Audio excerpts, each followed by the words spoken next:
What's up? Awesome to have you here. I'm T.Mayne and we're gonna get into some analysis today. So to kick today off, guys, we're gonna go through four pairs. Basically, I think that at least the top four pairs, or at least four pairs that are gonna give us some good trading opportunities. Maybe just minus the DXY because we don't directly trade the DXY, but it's just awesome to have a look at the DXY as well. So we're gonna have a look at the DXY, Aussie CAD. We're gonna have a look at Swiss Yen. We're going to have a look at USDZAR and gold. So to kick things off, guys, starting off on the daily, what we can see here on the DXY chart is that we are at a pretty weird area. So from a higher time frame perspective, we do know that these are some resistance areas up the top over there, some monthly swing resistance areas, and these are some monthly swing lows that price has violated to the downside and has broken back above. But what we can see happening over here is price actually breaking within the structure and then breaking back out of the structure to break back into the structure to the upside, if we're looking at this structure on our left hand side. But looking at the most recent price action on the daily chart, guys, things are extremely bullish. Now what we can see is price is creating higher highs and higher lows, and obviously things are still bullish as long as we remain above these previous swing lows. But let's refine things a bit. Let's mark some resistance, let's mark some support, get an idea of where we are within this market. So from a daily perspective, we have previous resistance there that price has broken above and broken back into. We also have previous support here that we also mentioned is the support that holds this daily uptrend to the upside.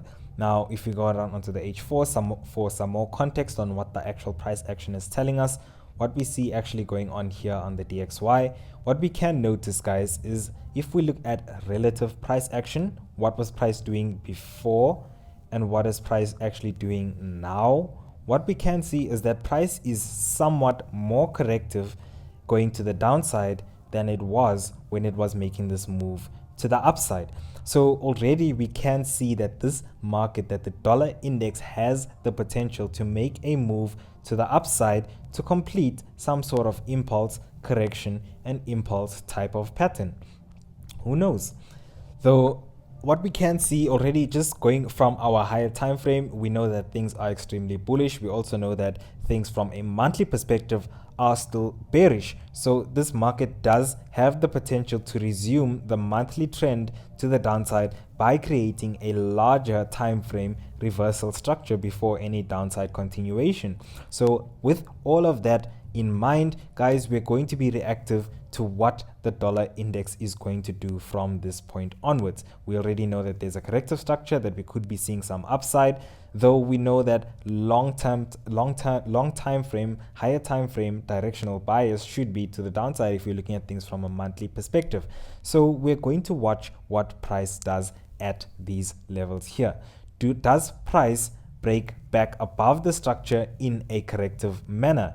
If so, then obviously something larger, something more complex is happening here, and we might be able to capitalize on some sort of reversal for continuation to the downside, at least managing our position by the time we get to these important swing lows. Otherwise, if we're looking for a buy position, things are looking extremely ripe for us because we do have some resistance up there. We do have the H4 support that holds this trend to the upside down there. So prices could easily bounce to the upside from these levels here, considering that price has been corrective to the downside. Now, what I'm going to be looking for here on the DXY is some reversal structures. Now, if I do see that reversal structure to the downside, then I might be looking to position myself obviously on the upside of things. And obviously, if we do see prices correcting to the upside as well, then I'm going to follow the nature of the price action. Where is price telling me that it wants to go? Are we correcting to the upside? Are we correcting to the downside? Do we have continuation structures? Do we have reversal structures? And depending on what happens here from these areas here, I will be able to see which direction I should align myself on the DXY. Now let's go into Aussie CAD. Now Aussie CAD, will start off on the daily, just speak about what's been happening from a daily perspective. Now from a daily perspective, we see that we have this previous uptrend over here from this was a daily uptrend as well as a weekly uptrend. What we can see is that we have violated these levels of structure over here on our left hand side, and these levels of structure are still kind of holding or could still hold as potential support. So we can see price is nearing those areas, so maybe we want to actually just take into account these areas here so that we know if we are positioning ourselves on the sell side of things, we should have an understanding of where we need to manage our position by the time price gets to that area. So if we look at the most recent price action, guys, what we can see is that things have been trending to the downside, and I guess the most recent price action is more interesting. So after we see this trend to the downside, what we see here is equal highs happening. We also see some equal lows happening over there. Now, an important thing to note, these equal highs have not been able to close above the previous closes of that daily swing low here on our left hand side. Now, if we drop down onto the H4, we'll get a little bit more context onto what's going on here. H4 structure, guys, was extremely bearish, but now things are beginning to get a bit juicy here on AUDCAD. So we see H4 structure creating those lower lows and lower highs until we get to this point here. After we create this lower low, prices rally to the upside and give us a higher high instead of a lower high, guys, already showing us that things are beginning to change. So what could we be expecting from this point on? We could be expecting obviously one of two things. First thing being, we create a higher low and then we begin to start changing the trend to the upside, which is what I would hope to happen at this point, as I see more upside potential than downside potential. Why do I see more upside potential? We are at a weekly resistance, and if I do sell this market from these areas here, I would have to manage my position by the time we get to those areas there. Otherwise, there's a lot of sell side liquidity that rests above these levels, these swing highs, above these swing highs, above these swing highs here, that could be potentially taken out. So there is some upside here on AUDCAD, and that's where I would like to align myself. Now, if we do go down onto the H1, I guess we'll see things just a tad bit more clearly, or with a little bit more detail as to why and where we're going to align ourselves going into the coming week. So if we can look at the previous price action, let's just also stretch these previous lows from our left hand side over there, these previous swing lows over here. We can see, guys, that where we are right now is a buy sensitive area. Why would this be considered a buy sensitive area? Is because we see a lot of buyers entering the market whenever we come in and around these areas over here, and as well as this zone that we drew from our left hand side. So we know that this is a buy sensitive area. So what will I be looking for on AUDCAD to confirm the directional bias that we've established from those higher time frames? I will be looking for price to show me a reversal to the upside. I will be looking for price to impulse and correct, and so give me an opportunity to get into the market, or give me an opportunity to get in the market by a corrective structure. What kind of a corrective structure? A reversal, of course. That's what I want to see. So guys, remember we say that if markets impulse to an area of interest, then we wait to see all of the sellers exit this market in the form of some sort of reversal structure. And obviously if prices correct into a level of structure, then we are okay, or at least I feel a lot better to begin looking for risk entries, and then further reduced risk entries that might form along the way. So this is exactly what I'm looking for on AUDCAD. I'm looking for the market to give me that bias structure so that I can involve myself in the potential buy. Let's go on to the next pair. We'll go on to Aussie Swiss franc and go up to the daily. Okay guys, there is already analysis here. I guess this analysis is here from our live session on Saturday, though. Let's just speak about the price action that we've marked out. So first of all, we have this previous resistance over there where we see a lot of sellers basically coming into the market. How do we know that that's a lot of sellers, an important amount of sellers? All of these sellers that entered the market at those resistance areas were able to violate daily levels of structure to the downside. Now we obviously understood that something fishy was happening in this area here. The moment we saw prices violating structure to the downside and breaking back within structure, that's always the first sign that something complex is happening in that area.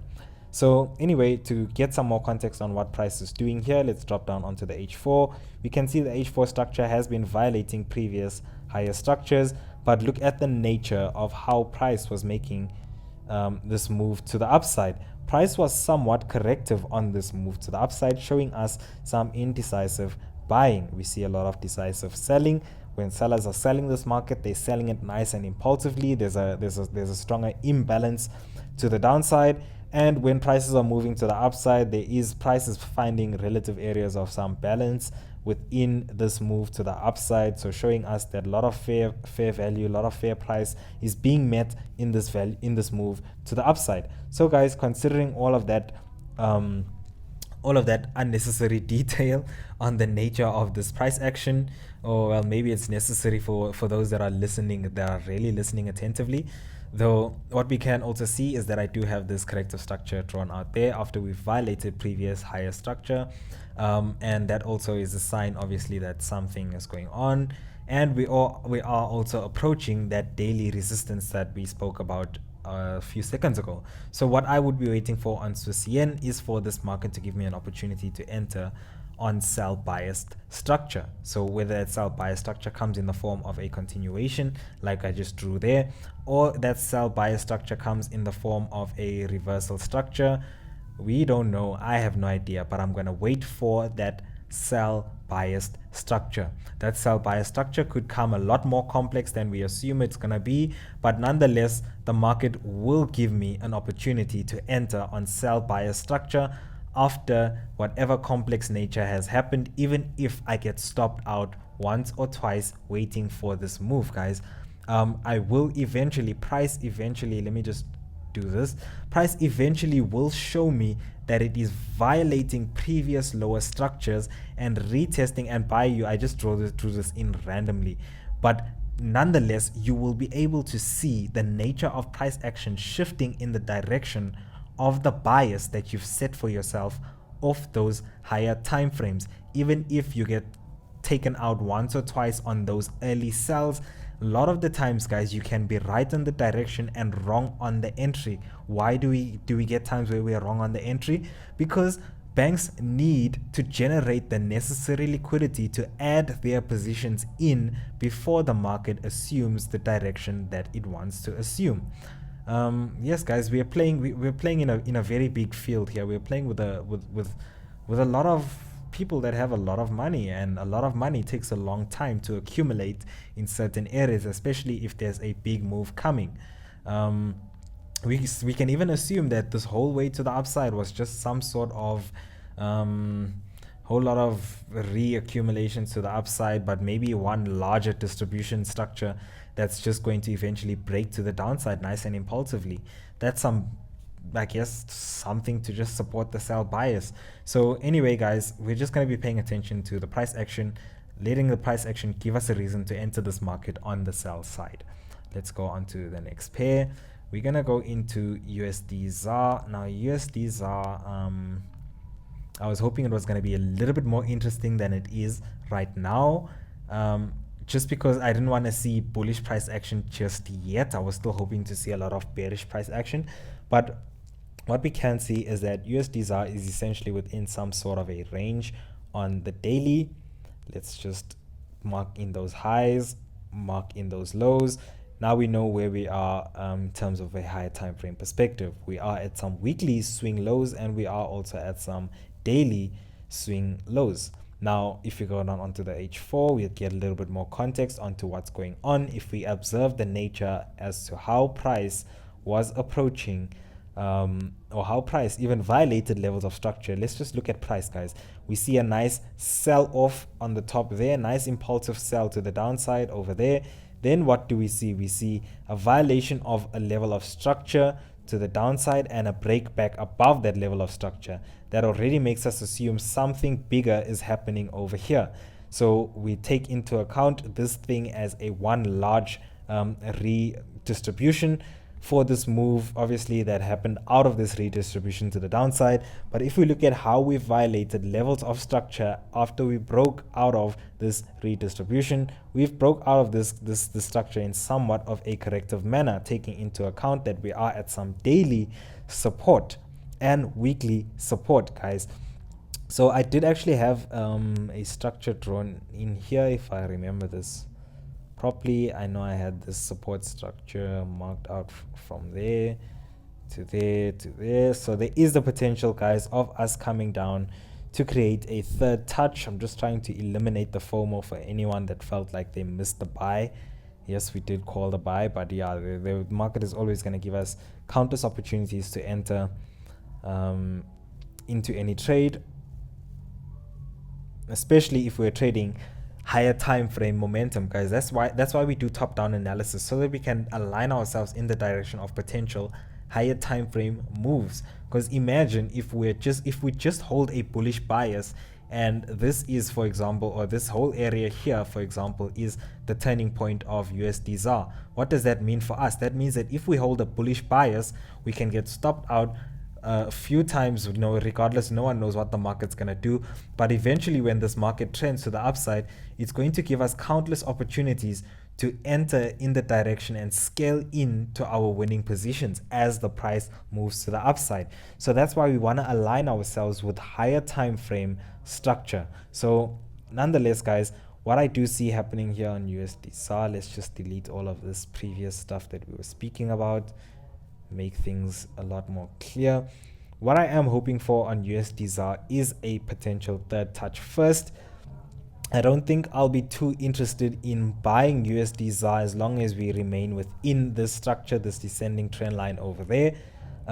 What I would hope to do is I would hope to buy low. So I would actually hope to see this market manipulate below these previous lower structures at least one more time, and then I would be looking for my reversal structures for moves to the upside. That's when I will be essentially starting to look for stuff to the upside. Yeah, so no FOMO, guys. I guess if we wanted to really be buyers, then we could be looking at this important level of structure there. Let's just draw it in with a proper rectangle, just so you guys can see this nice and refined. You might want to be waiting for prices to get above these levels of structure here, maybe before you start actually buying USDZAR, because maybe the accumulation has happened the whole way to the downside, and this might just be the last break and retest before we see higher prices. Who knows? We're just going to be reactive and see the nature of the break, the nature of the retest, and see whether we should involve ourselves in the buy. Let's go on to the last pair, guys. We're going on to gold. Now we'll start off gold on the daily.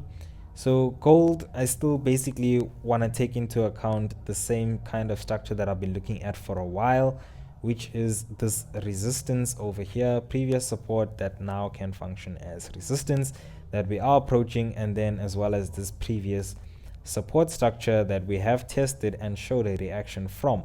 So that's that from a daily. Let's go down onto the H4, get some more context on what's happening here in terms of price action.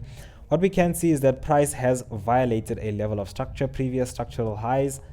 Let's get this drawing tool. Previous structural highs here on our left hand side. Price has pipped above those levels of structure and broken back within the levels of structure, and so immediately when we see something like that happening, then we assume something complex is going on. And if we look at the most recent price action, what we do see is a rally to the upside, and a rally that is equally met by sellers sending prices to the downside, creating equal lows. Immediately after we see something like this, then maybe we assume that structure might be preparing to change. So considering the fact that we are at some daily resistance in terms of those higher time frames, I would probably want to see prices manipulating structure on the upside, preparing for a long-term move to the downside, guys. So I'm going to be waiting, or at least I want to hope to align myself on the sell side of things, considering where gold is right now. And obviously, if I want to be a buyer of gold, then I should be waiting for prices to give me a reason to start buying gold. And where do I want to buy gold? I want to be buying low. Why do I want to buy high, buy into resistance? How much risk to reward ratio would you get if you had to manage your full position by the time you get to that resistance?